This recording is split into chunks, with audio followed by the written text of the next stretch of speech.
चलिए, तो आज जो हम लोग पढ़ने जा रहे हैं वो किसके बारे में? वो पढ़ने जा रहे हैं हम लोग प्रोकैरियोटिक सेल के बारे में। ठीक है किसके बारे में? प्रोकैरियोटिक सेल के बारे में। प्रोकैरियोटिक सेल के बारे में पहली बात स्ट्रक्चर देखेंगे, इसके बाद 1 बाय 1 सबका फंक्शंस देखेंगे, क्या क्या फंक्शंस होता है। ठीक है, तो क्या लिखना है बोलो तो? Prokaryotic cell. क्या पढ़ना है? Prokaryotic cell. तो लिखे तो प्रोकैरियोटिक सेल, आप लोग भी लिख लीजिए prokaryotic cell. Prokaryotic cell.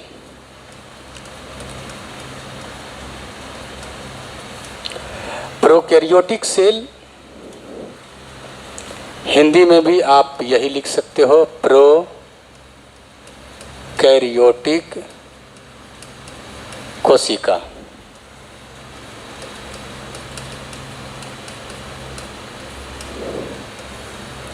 Prokaryotic कोशिका।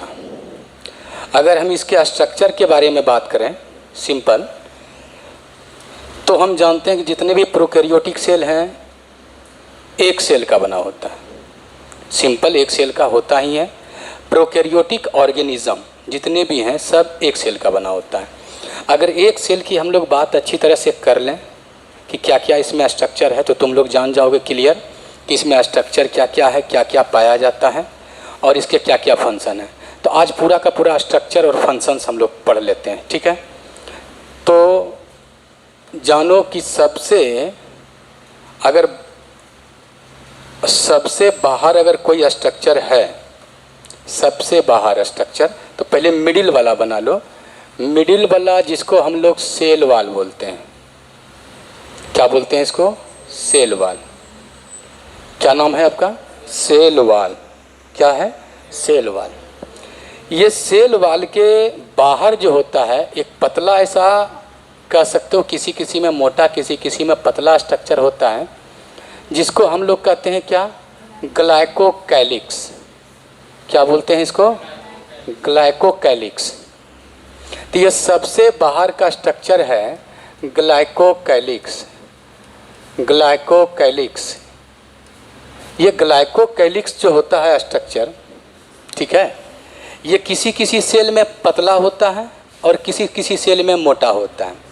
अगर ये थिन है मतलब पतला है, तो इसको कहा जाता है स्लिम लेयर।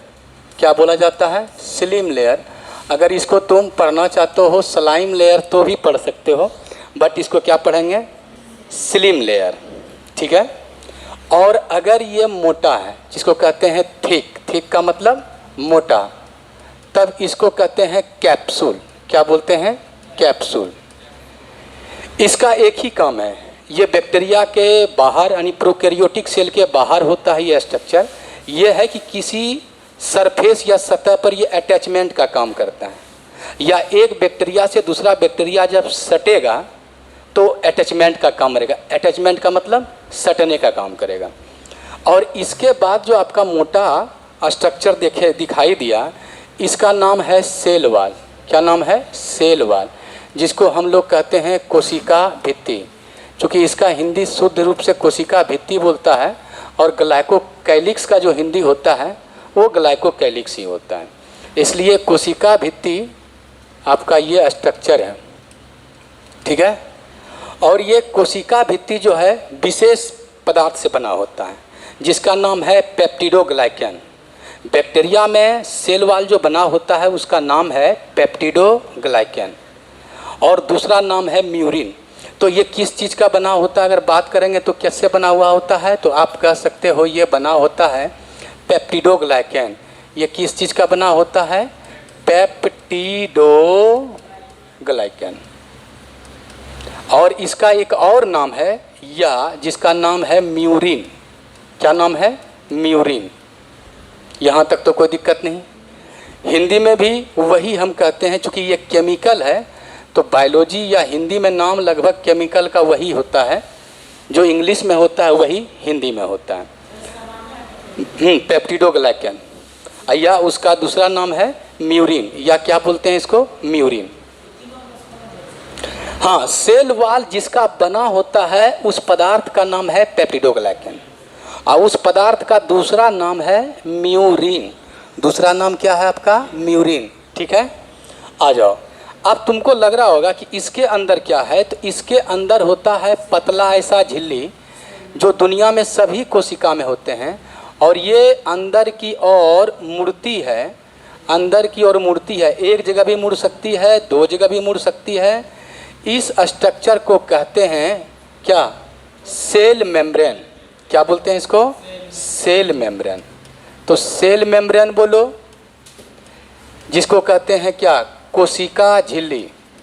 क्या बोला जाता है? कोशिका झिल्ली। यहाँ तक तो तुम्हें कोई दिक्कत नहीं होना चाहिए। एक और नाम बोला जाता है जिसका नाम है प्लाज्मा मेम्ब्रेन।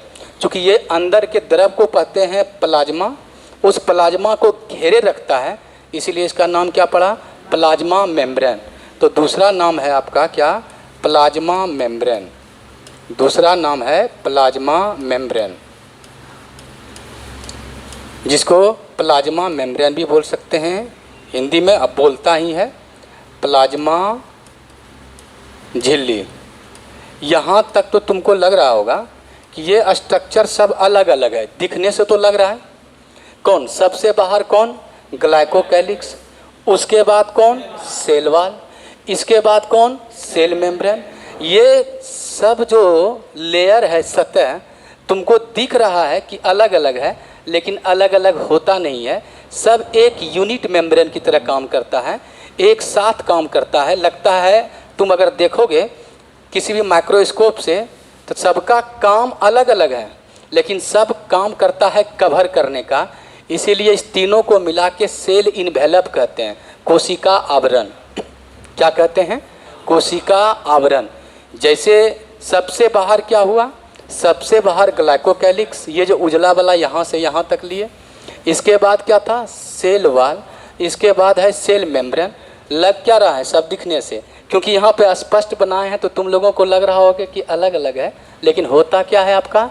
एक साथ। इसीलिए इसको कहते हैं, तीनों को मिला के कहा जाता है आपका सेल इन्वेलप। क्या बोला जाता है? तो इसको अगर हम तीनों को ऐसे कर दें, तीनों को, तो इस यहाँ पर हम लिख सकते हैं क्या? ये सेल इन्वेलप। इन्वेलप का मतलब जानते हैं तुम लोग? कोशिका आवरण। क्या बोलेंगे? कोशिका आवरण। इन्वेलप का मतलब आवरण। गांव में देखते हो जब कभी खाने पीने जाते हैं तो इन्वेलप में 100-200 रुपया या 500 रुपया रखते हैं। उसी तरह ये सेल को कवर करने वाला जो है आवरण को क्या बोलते हैं हम? कोशिका आवरण। ये तो हुआ बाहर का स्ट्रक्चर, ठीक है। सबका काम अलग अलग है। सेल वॉल का काम है प्रोटेक्शन करना, इन्फेक्शन से बचाना, ये तो खुद इन्फेक्शन करते हैं ऐसे प्रोकैरियोट। और मैकेनिकल इंजरी में यांत्रिक जो है, तो यांत्रिक जो कोई इस पर चोट आएगा, जैसे किसी चीज़ का चोट आएगा बैक्टीरिया, तो ये बचाने का कोशिश करेगा। कौन? Cell wall. और ये प्लाज्मा मेम्ब्रेन काम करता है कि किसी चीज़ को अंदर जाना है या किसी चीज़ को बाहर जाना है, जिसको कहते हैं ट्रांसपोर्ट। क्या बोलते हैं इसको? ट्रांसपोर्ट। तीनों का काम एक नहीं है, तीनों का काम अलग अलग है, लेकिन तीनों एक साथ काम कर रहा है और लग रहा है कि क्या है? कोशिका आवरण है। अब इसके अंदर का जो पदार्थ है, इसके अंदर का जितने भी पदार्थ हैं, ये वाला पदार्थ है, इसको हम लोग कहते हैं साइटोप्लाज्म। इसको क्या बोलते हैं? साइटोप्लाज्म। साइटोप्लाज्म, ठीक है। और इसका हिंदी में नाम है कोशिका द्रव। इस कोशिका द्रव में ये एक ऐसा द्रव है जो जिसमें बहुत सारा कोशिकांग होते हैं, जिसको कहते हैं कोशिका का अंग। जैसे इसमें यही कोशिकांग होता है जो बिना झिल्ली का होता है। अगर झिल्ली युक्त संरचना पाया जाएगा तब वो प्रोकैरियोट का पहचान नहीं है, तब वो किसका पहचान हो जाएगा? यूकैरियोट का पहचान हो जाएगा। तो हमेशा याद रखना, इसके अंदर भी होते हैं कुछ संरचना। जैसे आपका कौन कौन संरचना होने वाला है? तो इसमें संरचना होने वाला है, जैसे ये वाला स्ट्रक्चर जो तुमको दिख रहा है, ये वाला स्ट्रक्चर नहीं, ये वाला स्ट्रक्चर आपका मीसोसोम। क्या नाम है इसका? मीसोसोम। फिर से बोलिए तो, मीसोसोम। मीसोसोम जो स्ट्रक्चर है ये बहुत स्पेशल स्ट्रक्चर है, बहुत सारे काम है इसका। जैसे हम लोग सांस लेते हैं तो किससे लेते हैं? नाक से। ये ऑक्सीजन जाता है किसके अंदर? फेफड़ा में। फेफड़ा से फिर ऑक्सीजन जाता है ब्लड में। ब्लड से जो है आरबीसी जिसमें हीमोग्लोबिन है वो ऑक्सीजन को ढो करके प्रत्येक सेल को पहुंचाता है। तो श्वसन कहलाता है ये कहलाता है, ये करता है आपका श्वसन। किस में? प्रोकैरियोट में। किस में करता है? प्रोकैरियोट में ये श्वसन करता है। कहीं को दिक्कत? यह जो है एक दो काम और करता है। जैसे यह सरफेस एरिया, इसे सरफेस एरिया बढ़ा कि घटा?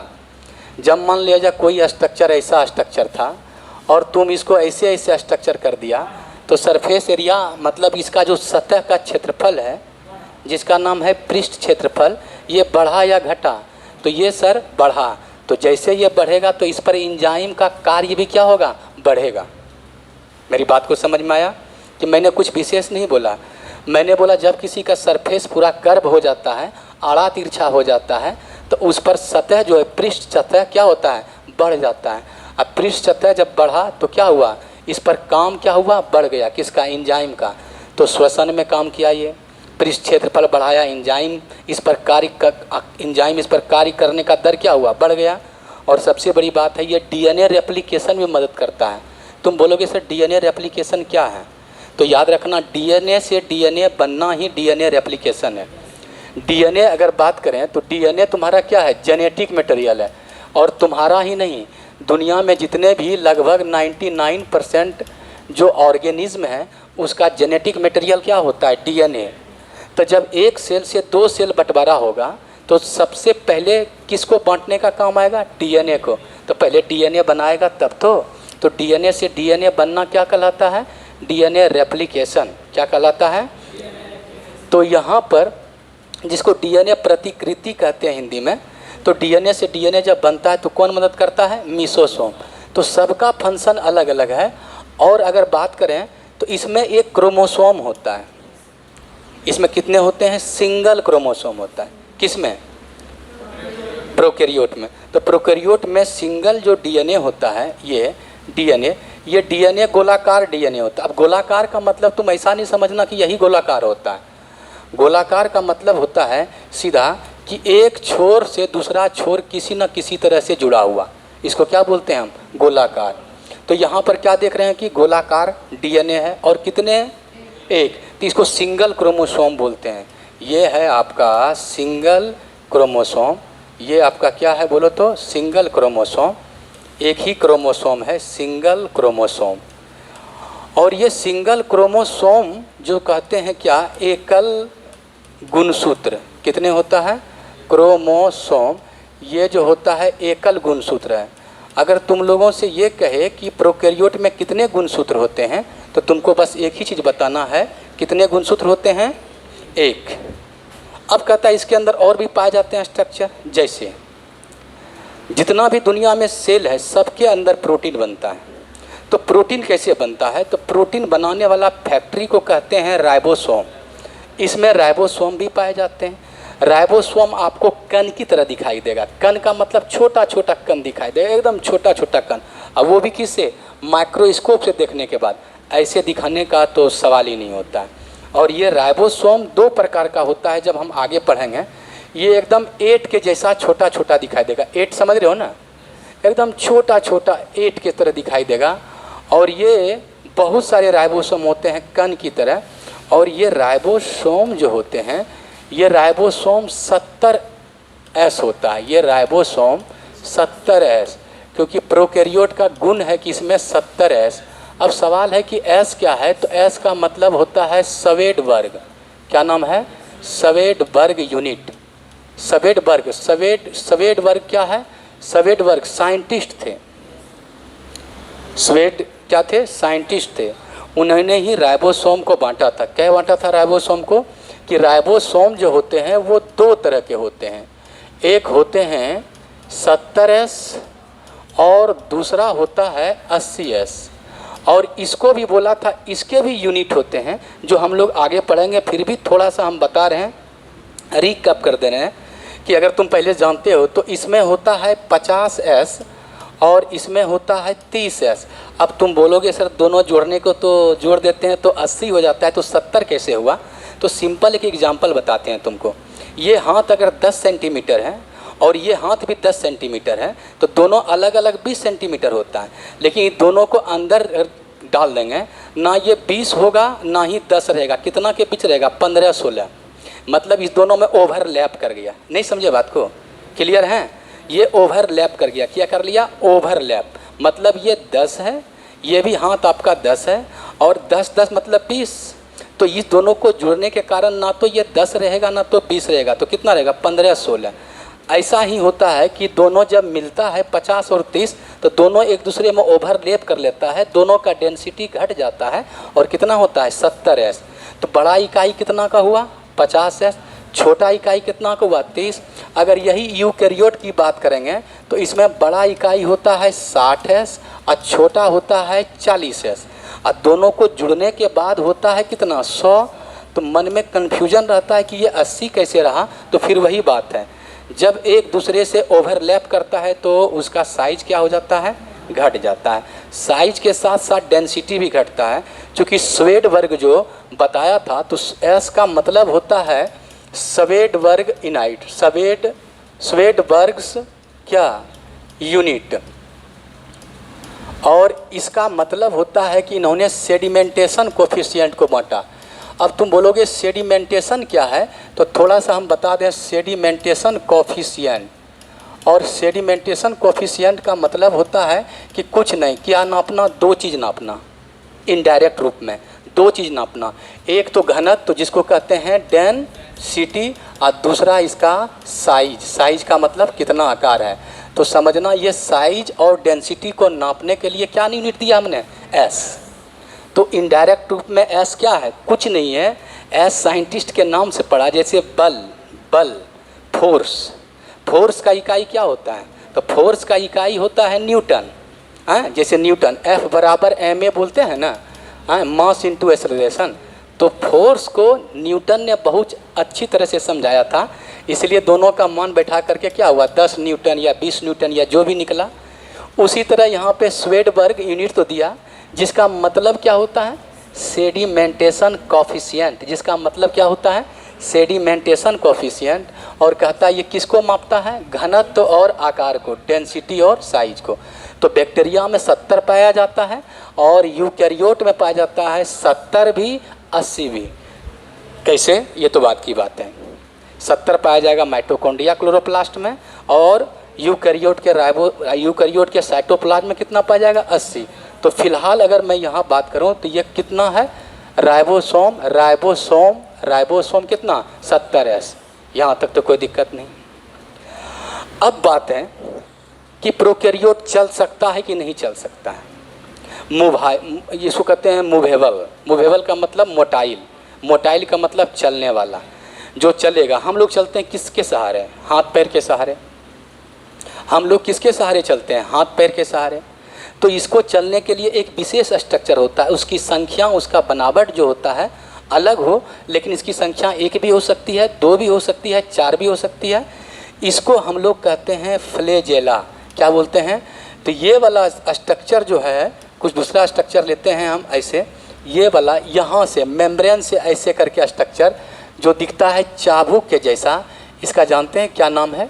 ये चाबुक के जैसा जो स्ट्रक्चर दिखता है, इसका नाम है आपका यहाँ पे, इसका नाम है फ्लैजेला। फ्लैजेला का मतलब होता है कशाभिका। कशाभिका मतलब कोशिका का जो चाबुक जैसा स्ट्रक्चर है, जिसके द्वारा बैक्टीरिया या प्रोकैरियोट क्या सकता है? मूव कर सकता है। होता क्या है? ये घूर्णन गति करता है। घूर्णन गति का मतलब जैसे पंखा चल रहा है अभी, जैसे आपके रूम में पंखा चल रहा होगा, हेलीकॉप्टर, तो हेलीकॉप्टर ऐसे चलता है पंखी, तो क्या लगता है कि वो ऊपर भागता है कि आगे की ओर भागता है? आगे की ओर। इसी तरह ये घूर्णन गति करता है और किधर भागता है बैक्टीरिया? आगे की ओर। कहीं कोई परेशानी? तो इसका नाम है, इसको अगर हम बात करें तो इसका नाम क्या है बोलिए तो? कशाभिका, जिसका नाम है अंग्रेजी में फ्लैजेलम। फ्लैजेलम लिखेंगे तो सिंगुलर हुआ। सिंगुलर का मतलब एक तो है, और फ्लैजेला होगा तो एक से अधिक होगा। इसमें तो कहीं कोई दिक्कत होना नहीं चाहिए। कोई परेशानी, कहीं कोई परेशानी हो गया बोलिए। तो आइए, तो इसका नाम है कशाभिका। बोलो, कहीं कोई दिक्कत? अब बैक्टीरिया के ऊपर हेयर के जैसा छोटा छोटा स्ट्रक्चर होता है। जैसे एक होता है थोड़ा बड़ा स्ट्रक्चर, इससे छोटा होता है, लेकिन ये स्ट्रक्चर ट्यूब के जैसा होता है। देख लो, ट्यूब के जैसा होता है, पतला पतला स्ट्रक्चर। लेकिन इसकी संख्या प्रत्येक बैक्टीरिया में 1 से 4 हो सकता है। 1 भी हो सकता है, 2 भी हो सकता है, 3 भी हो सकता है, 4, कभी कभी 5 भी जाता हो। ये ट्यूब के जैसा स्ट्रक्चर होता है। इसका नाम है पीली। क्या नाम है? पीली, जिसको आप लोग रोम बोलते हैं, हिंदी में क्या बोलते हैं इसको? पीली। अब ये पीली क्या है? ये पीली क्या है? ट्यूब लाइक स्ट्रक्चर है, थोड़ा लंबा होता है, ट्यूब लाइक स्ट्रक्चर है, चारों तरफ हो सकता है या एक तरफ। ये है आपका रोम। रोम इसलिए नाम दिए कि जैसे तुम्हारा ये जो हेयर है इसी तरह स्ट्रक्चर होता है, और इसके अंदर बहुत पतला ऐसा छिद्र होता है, ट्यूब। इससे क्या काम होता है कि एक बैक्टीरिया का कुछ डीएनए दूसरे बैक्टीरिया में प्रवेश करता है।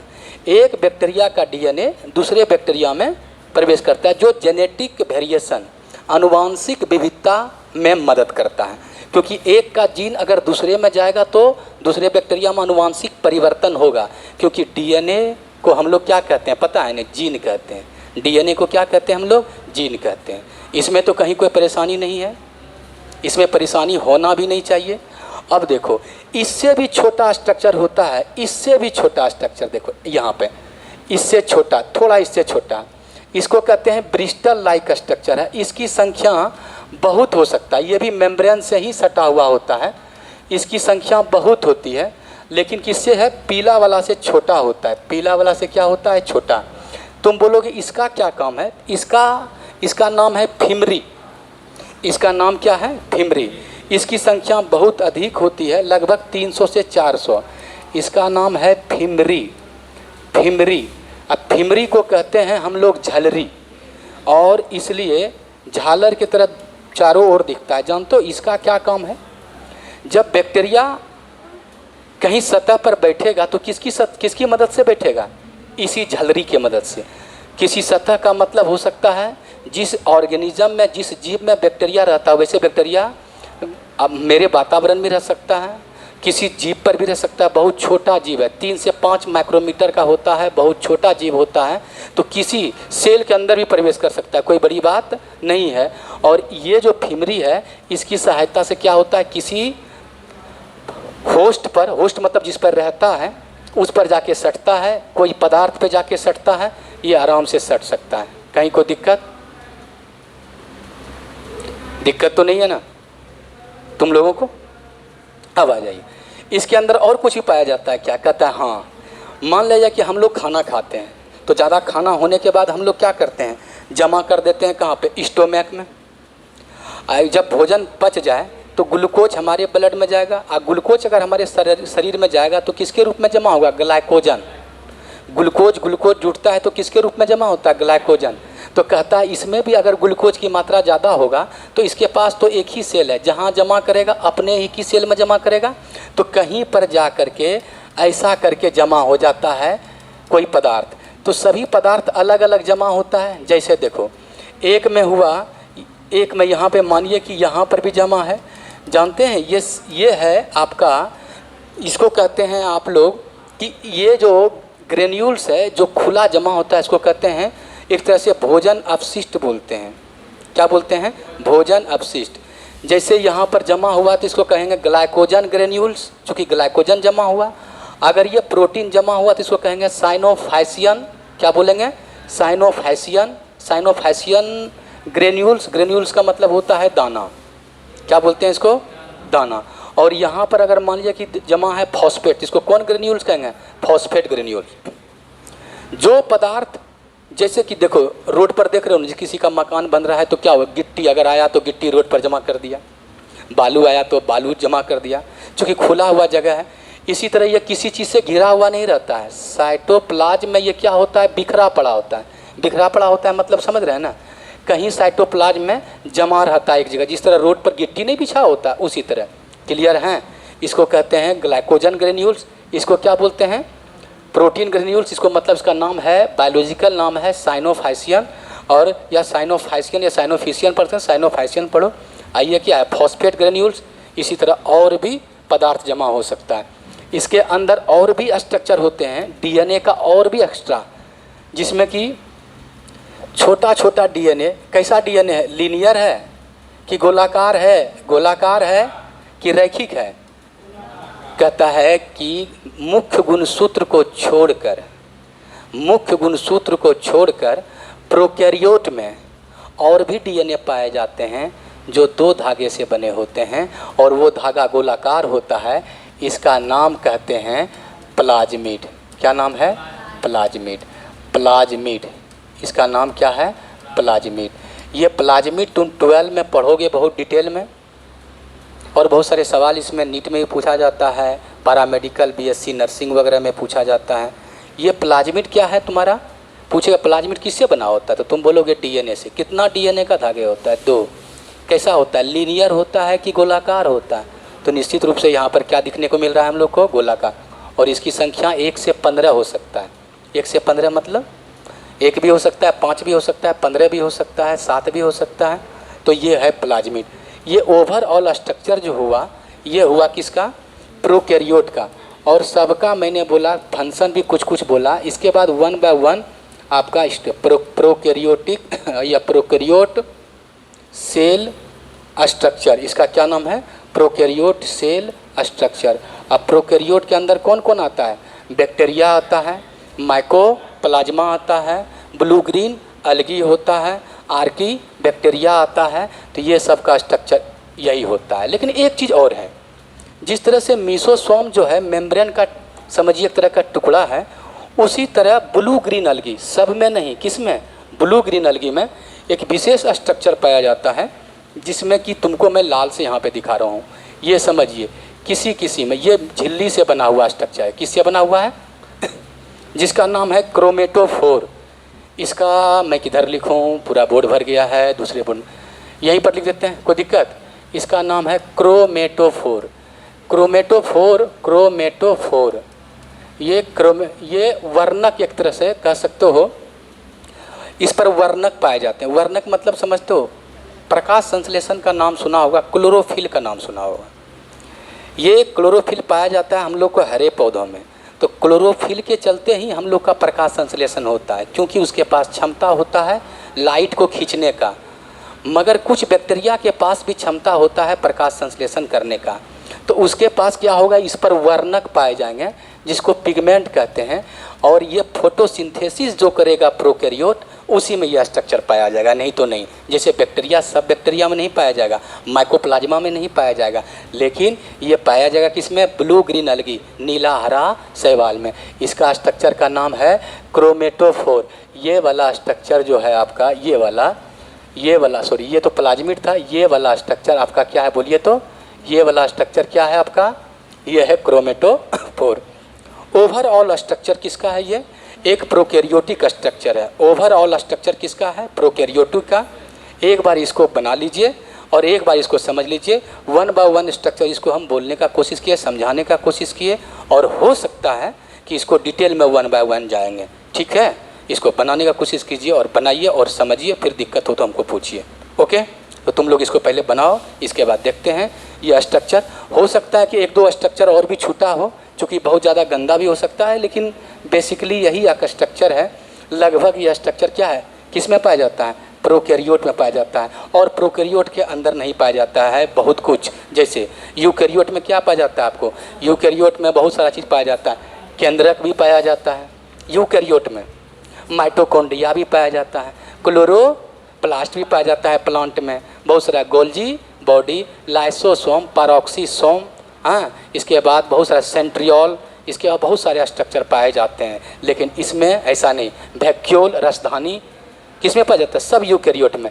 लेकिन ये बेचारा सिंपल है, एक सेल का बना हुआ होता है, यही स्ट्रक्चर है। इसको एक बार बना लीजिए, इसके बाद आप लोग इसका स्क्रीनशॉट लेकर के एक बार देखिए, एक बार समझिए, और तुम लोग जो है इसका फ़ोटो भी ले सकते हैं। ओके? कीप तो तुम लोग भी एक बार देखना, ठीक है, और इससे पढ़ना, फिर दिक्कत होगा तो पूछना। ओके।